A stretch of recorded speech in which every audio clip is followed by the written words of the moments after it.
Hungarian Folk Tales. The bladder, the straw, and the hot coal.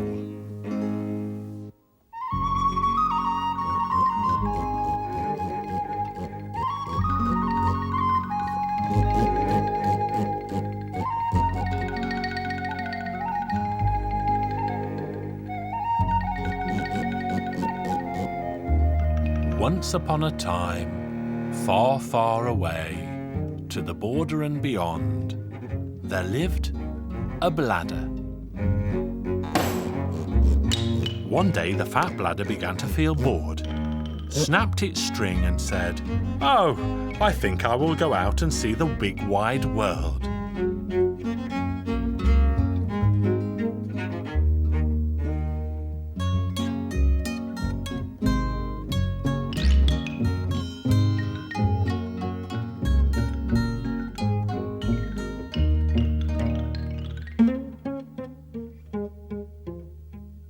So it rolled and it rolled down the road, and as it rolled, it met a straw. "Straw, where are you going?" "I'm going to hide. I fell out of the stove when the wife was lighting the fire, and I thought I'd run away." "Then let's go together."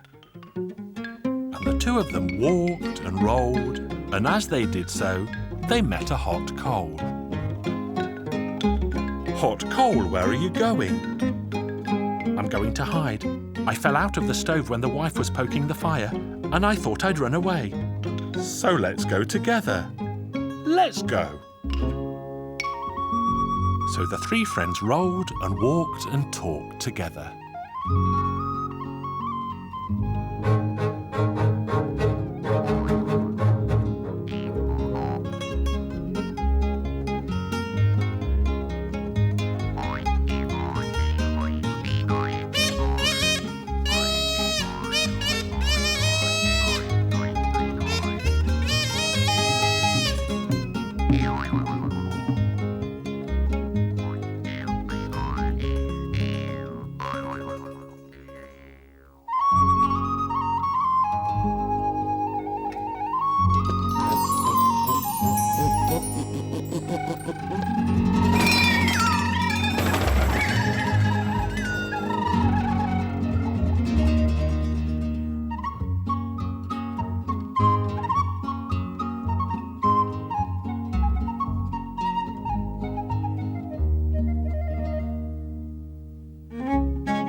And they journeyed on until they came to a stream. There the bladder jumped into the water and quickly swam to the other side. The straw also jumped quickly into the water and swam to the other side. Then the hot coal began to cry, "How shall I swim to the other side? If I jump into the water, I'll stop being hot. Take me to the other side."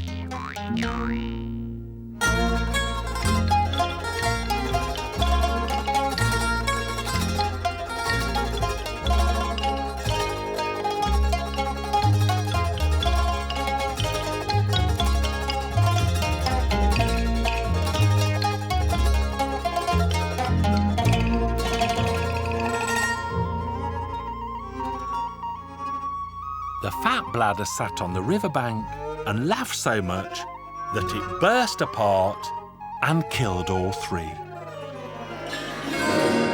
So that was the end of 1 and 2 and 3.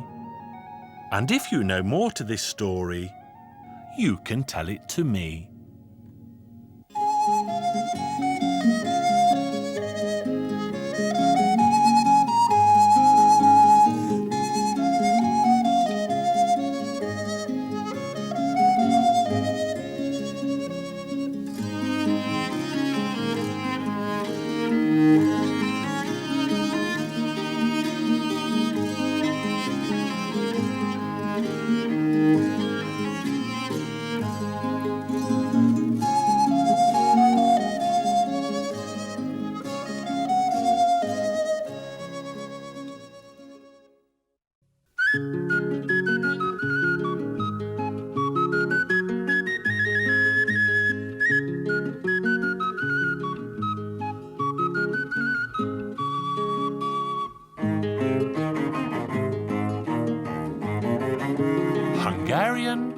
Folk Tales. The Hen and the Slowberry. Once upon a time, there lived an old woman. And the old woman had one hen and one cockerel.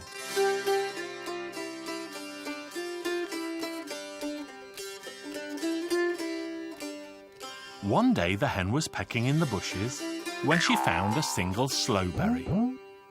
The hen tried hard to swallow the slowberry, but it stuck in her throat. The hen rushed to the cockerel and asked him to fetch her some water because she was sure she would soon choke on the slowberry. So the cockerel ran to the well and said, "Well, give me some water. I'll take the water to the hen because she's sure she will choke on the slowberry." The well said, "I will give you some water if you fetch me a green branch." So the cockerel ran to the tree and said, "Tree, give me a green branch. I'll take the branch to the well will give me water. I'll take the water to the hen because she's sure she will soon choke on the slowberry." The tree said, "I will give you a green branch if you bring me a wreath." So the cockerel ran to the wreath maker and said, "Wreath maker, give me a wreath. I'll take the wreath to the tree will give me a green branch. I'll take the branch to the well will give me water. I'll take the water to the hen because she's sure she will choke on the slowberry." The wreath maker said, "I will give you a wreath if you bring me a pair of shoes." So the cockerel went to the cobbler and said, "Cobbler, give me a pair of shoes. I'll take the shoes to the wreath maker will give me a wreath. I'll take the wreath to the tree will give me a branch. I'll take the branch to the well will give me water. I'll take the water to the hen because she's sure she will choke on the slowberry. I'll give you a pair of shoes if you bring me some glue." So the cockerel ran to the cat and said, "Cat, give me some glue. Then I'll take the glue to the cobbler will give me a pair of shoes. I'll take the shoes to the wreath maker will give me a wreath. I'll take the wreath to the tree will give me a branch. I'll take the branch to the well will give me water. I'll take the water to the hen because she's sure she will choke on the slowberry." The cat said, "I will give you glue if you bring me some milk." So the cockerel ran to the cow and said, "Cow, give me some milk. Then I'll take the milk to the cat will give me some glue. I'll take the glue to the cobbler will give me a pair of shoes. I'll take the shoes to the wreath maker will give me a wreath. I'll take the wreath to the tree will give me a branch. I'll take the branch to the well will give me water. And I'll take the water to the hen because she's sure she will choke on the slowberry." The cow said, "I will give you some milk if you bring me some hay." So the cockerel ran to the reaper and said, "Reaper, give me some hay. I'll take the hay to the cow will give me the milk. I'll take the milk to the cat will give me some glue. I'll take the glue to the cobbler will give me a pair of shoes. I'll take the shoes to the wreath maker will give me a wreath. I'll take the wreath to the tree will give me a branch. I'll take the branch to the well will give me water. I'll take the water to the hen because she's sure she will choke on the slowberry." The reaper said, "I will give you some hay if you bring me some bread." So the cockerel ran to the farmer's wife and said, "Farmer's wife, give me some bread. I'll take the bread to the reaper will give me some hay. I'll take the hay to the cow will give me milk. I'll take the milk to the cat will give me glue. I'll take the glue to the cobbler will give me shoes. I'll take the shoes to the wreath maker will give me a wreath. I'll take the wreath to the tree will give me a branch. I'll take the branch to the well will give me water. I'll take the water to the hen because she's sure she will choke on the slowberry." The farmer's wife said, "I will give you some bread if you bring me some firewood." So the cockerel ran to the forest, collected some firewood, and took it to the farmer's wife. Then the farmer's wife gave him some bread, and he took the bread to the reaper. The reaper gave him some hay, and he took the hay to the cow. The cow gave him some milk, and he took the milk to the cat. The cat gave him some glue, and he took the glue to the cobbler. The cobbler gave him a pair of shoes, and he took the shoes to the wreath maker. The wreath maker gave him a wreath, and he took the wreath to the tree. The tree gave him a branch, and he took the branch to the well. The well gave him some water, and he took the water to the hen. But by then, the hen had surely choked on the slowberry.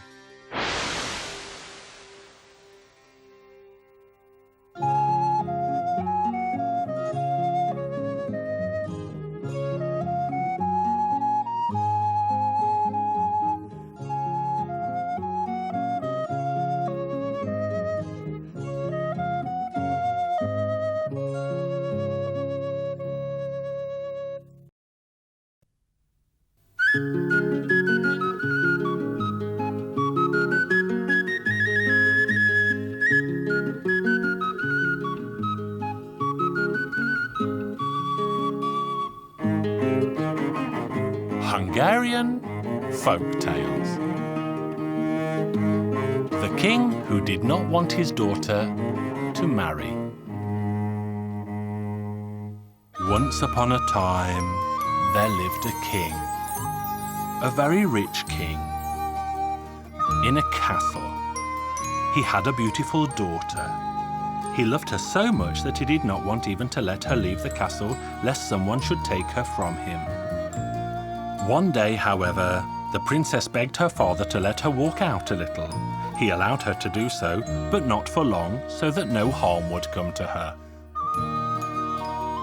As she was walking through the flowery meadow, she realized that a young man was approaching her. It was the son of the neighboring country's king. Both of them were so good-looking that they fell in love right away. They agreed that the prince would go home and set out at once to call on the girl's father and ask for her hand in marriage. The princess went home and told her father where she had walked and whom she had met. Her father grew terribly angry and nervous that someone might take away his precious daughter.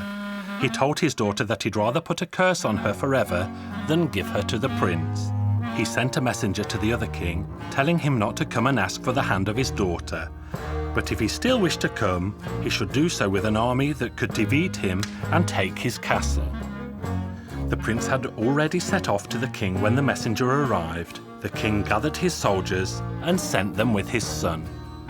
The army set off. The other king's castle was high up on a hill from where they noticed the approaching army sent by the enemy king. The king called together all his men to defend the castle against the enemy. When the approaching army reached the hill, they sent a messenger to ask the king to give his daughter without further ado. The king sent back a message that he would not do so for anything in the world. They attacked the castle and laid siege to it. Then they noticed that there was no one on the inside fighting them. The lord of the castle said he did not wish his men to die, so anyone who wanted to leave was free to do so. When the army attacked the castle, all the men inside left through underground passages, leaving only the king and his daughter behind. The princess said she would not leave because she was so in love with the prince that there was nothing she wanted more than to be his wife. The father begged her in vain, but she would not leave. Then her father cast a spell on her, turning the princess into 3 types of animals. The spell could only be broken if a young man kissed the 3 animals in turn. Meanwhile, the enemy had managed to make its way into the castle. They searched for the princess but could not find her anywhere. The prince was desperate. He didn't know what to do. He let his men go home and asked them to tell his father that he would not go home until he managed to find the princess and take her with him. He looked for her high and low, but in vain. He went out of the castle and wandered in the forest. He sat down and was thinking what to do when an old woman approached him.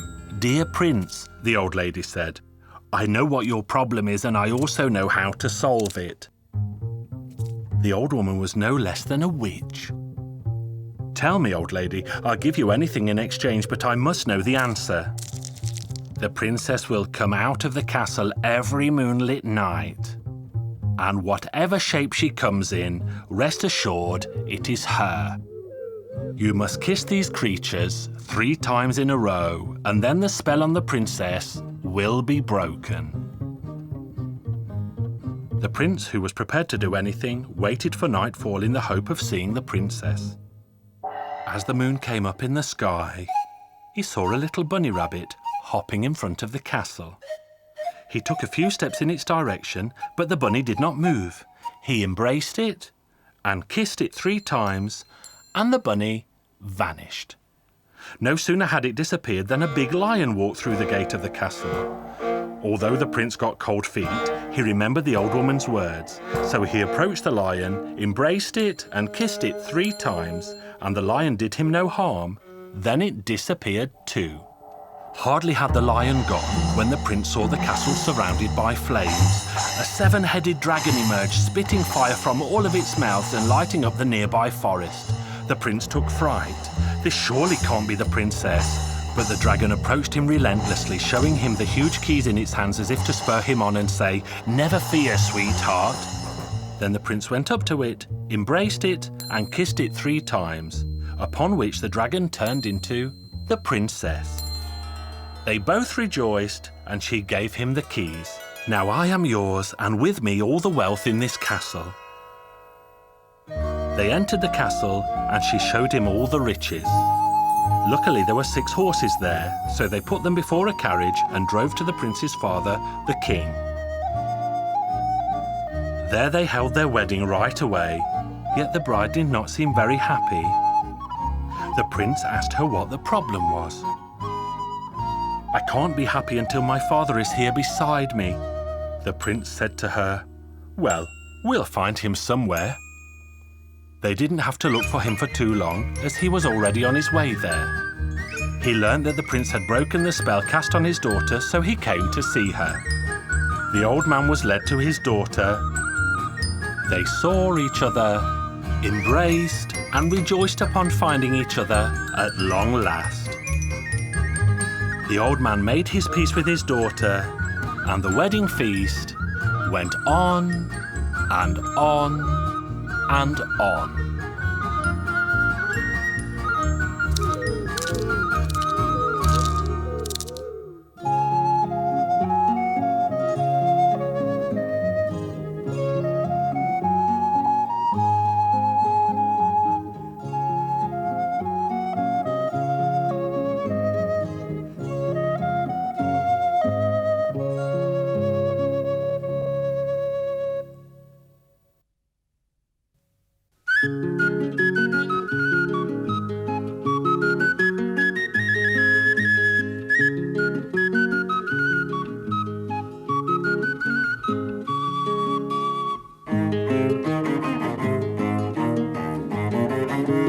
Hungarian Folk Tales.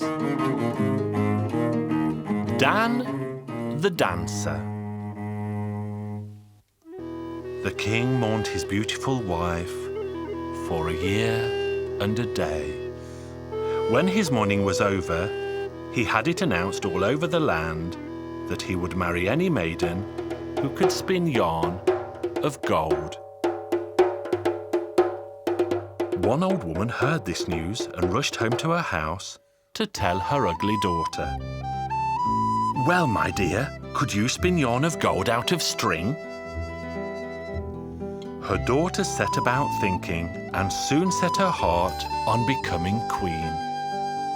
Once, when her mother was away in the village, she shut all the doors, covered all the windows so as not to be seen by anybody, and began to spin yarn. She kept on at it for quite some time, but there was no way she could make yarn of gold out of old string. "Oh, I can't go on like this. If someone taught me how to spin yarn of gold, I'd give him my body and my soul, even if he was the devil himself." "Here I am, sweetheart. What do you wish?" The girl told him what, and asked him to teach her how to spin yarn of gold out of simple string. She said she'd give him anything he asked. "I'll teach you if you give me your body and your soul in a year from now." The girl agreed. "Sit here on this stool with your back to the door like me, you see. Then say 3 times, Devla, Devla Disako." Then the devil began to spin yarn and, believe it or not, yarn of gold came spinning off the spinning wheel. Then the girl too sat down on the little stool with her back to the door and repeated 3 times, Devla, Devla Disako. Then she set about spinning and, miracle of miracles, yarn of gold began to spin off the spinning wheel onto the spindle in her hand. "Well, my dear, I'll leave you now, but I'll be back when the year has passed. Do you understand our bargain?" I do, but before you go, please tell me your name." "I won't do that, but if you can guess, I won't take you away when the year's over." Then the girl carried on spinning until the candles had to be lit. And then her mother came home. "Goodness, my dear, is what I see true? Can you really make yarn of gold out of old string?" "Yes, I can, Mother. Hurry right away and tell the king the news."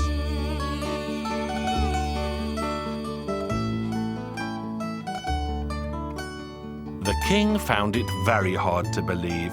"Well, your majesty, I swear upon my life it's true. Come and see for yourself." So the king set off to see for himself with 6 ministers, counts, barons, and generals. Not even the old oven had ever seen so many lords of the land gather together before.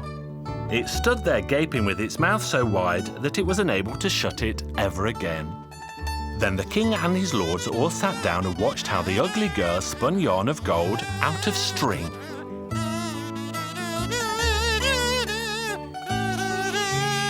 The king was worried that he would have to wed such an ugly girl. But what else could he do? He sent a carriage drawn by 4 horses to fetch the girl, summoned a priest, and married her right away. The king slowly became accustomed to his new wife's looks, and soon he no longer saw her as ugly. They lived like this for quite some time, but as the days passed, the poor girl turned queen became sadder and sadder. "What will become of me when the year is over?" Both the king and the courtiers tried to cheer the queen up, but in vain.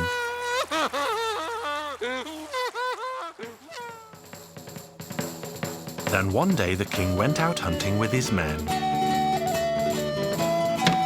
He ordered his men to go right up to the top of the hill and set up camp under the largest tree.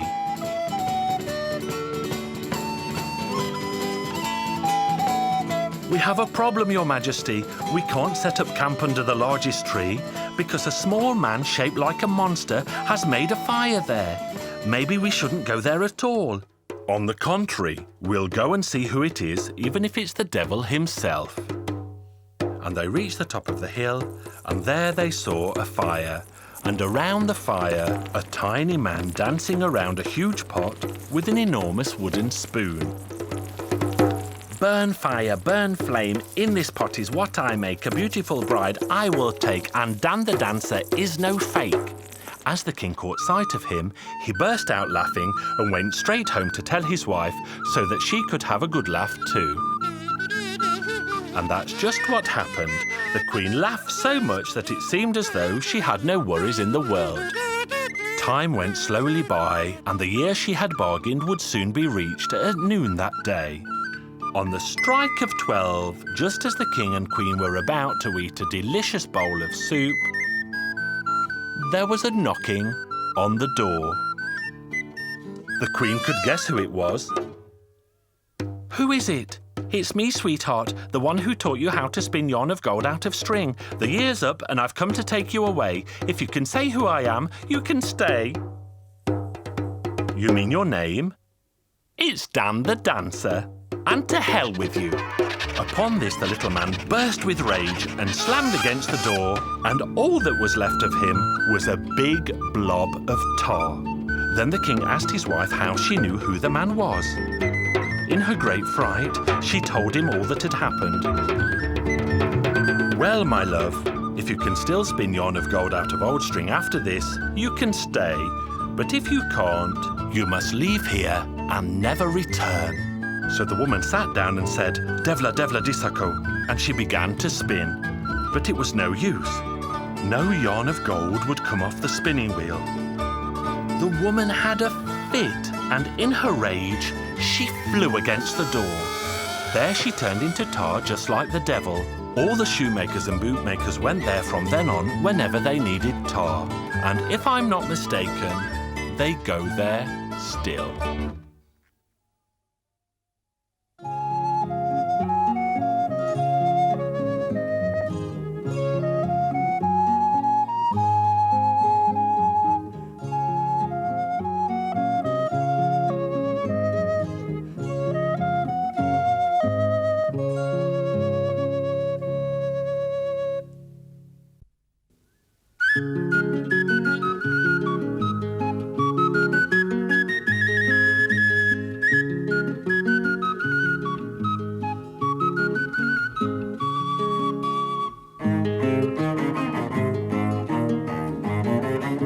Hungarian Folk Tales. The Soldier's Luck.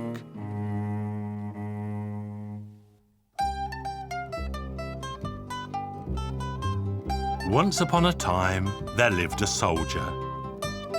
The soldier was returning home on leave from the army and passing through the forest when an old witch appeared and blocked his path. "Would you like to have wealth and riches, young man?" "Of course, for I do not have a penny to my name." "Then listen to me. You must go to the hollow tree and summon up all the money you desire. But you can only make money magically appear if you grant me one wish." "Just tell me what you wish, old lady." "There are 3 barrels of coins down there, but each is guarded by a fearsome hound. I shall give you an apron, and once you get down there, you must spread it on the ground and place the dogs on it. When you have collected all the money you want, you will look for a box on the table and you must bring that box to me. Now I shall tie this rope around your waist and lower you down, and when your task is complete, I shall pull you back again."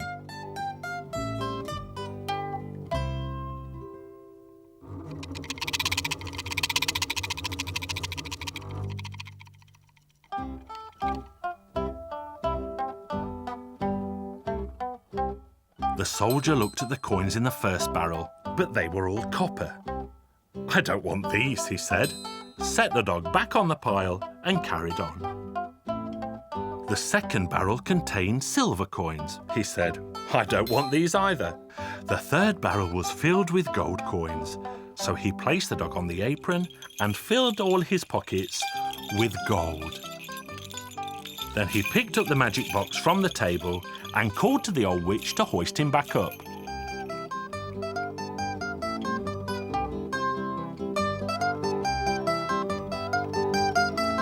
"So tell me, witch, why do you want this little box?" But the old witch could not tell him, so he slit her throat with his silver sword. Then the soldier went on his way. Soon he reached a town where he bought himself good food and new clothes. Then he hired a coach and rode through the town. And as he rode, he showered the townspeople with money. He gave money willingly because he knew what it was to be poor. Then he rented a room at the local inn where he made merry every night. But the day eventually came when he ran out of money and had neither bread nor candles. Then he recalled that the little box from inside the hollow tree had a candle in it. The soldier lit the candle and the first fearsome dog appeared. "What is your wish, master?" "I've run out of money. I have neither bread nor anything else." Then the dog hurried off and soon returned with a bag brimming full of money for its master. The young soldier soon received news that there was a young princess living in the town, but that no one was allowed to visit her in person. The soldier soon set his heart on seeing her. So he lit the candle, and the dog appeared. "What is your wish, master?" "I hear there is a princess whom no one is allowed to see." "How could I possibly see what she's like?" "She's said to be very beautiful indeed."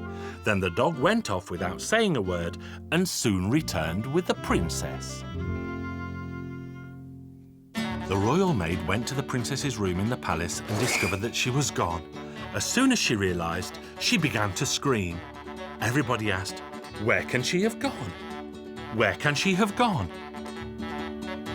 The king said, "If she comes back, a maid should sit by the side of her bed and watch over her at night and see which way she goes should she leave." So when the princess was back in her room, a maid sat by the side of her bed. The next night, when the dog took her away, the maid ran after them but failed to note the number of the house and so didn't know where the dog had taken her. "I know what to do," the king said. So he filled a bag with flour, cut the corner off the bag, and tied it to the princess's waist. So wherever the dog took her, the flour trail betrayed them. The next day, soldiers followed the flour trail and it led them directly to the young soldier. The king was furious and sentenced the young soldier to death for what he had done. All the people of the town gathered to see the execution. Then a young boy happened to pass right in front of the soldier's prison cell window, and the soldier said to him, "Where are you going, young lad?" "I'm going to see the execution of some soldier." "Go no further. I'm that soldier. Go back quickly." He told the lad where exactly. "And bring me the box you'll find on the table." The young boy went off, brought the box, and passed it to him. So when he was led to the gallows, the soldier told the hangman that he had one last wish. The king allowed the soldier to smoke a pipe. Then the soldier lit the candle in the box 3 times, and all 3 dogs appeared. "What is your wish, master?" "What's my wish? Can you not see I am about to be hanged?" So then the 3 dogs set upon the crowd, but they were careful not to harm the pretty princess. Then the soldier married the princess, and they both lived happily ever after.